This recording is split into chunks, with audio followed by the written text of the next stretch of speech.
ఓర్చుకోవడం శత్రువులకు అసాధ్యమైంది. సాలువుని సేన తమపై బాణాలు విడుస్తున్నప్పటికీ యాదవులు ఏమాత్రం చెల్లించక తమ తమ స్థానాల్లో నిలిచి యుద్ధం చేయసాగారు.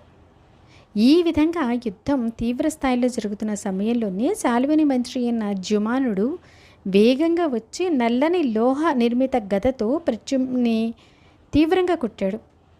ఆ గదాప్రహారము ఎంత తీవ్రంగా ఉన్నదంటే సామాన్య వ్యక్తి అయితే వాడి వక్షస్థలం తొత్తినులై ఉండేది. కానీ ప్రద్యుమ్నుడు ఆ గదాఘాతాన్ని ఓర్చుకున్నాడు. కానీ సమయానికి అతను స్పృహ తప్పి పడిపోయాడు. అతడు రథంలో ఒరిగిపోవడం చూసి రథసారథి రథాన్ని యుద్ధరంగానికి దూరంగా తీసుకుపోయాడు. మరికొన్ని క్షణాలలోనే ప్రద్యుమ్నునికి స్పృహ వచ్చింది. సారథి తనను యుద్ధరంగానికి దూరంగా తీసుకొని వచ్చాడని అతనికి వెంటనే అర్థమైంది.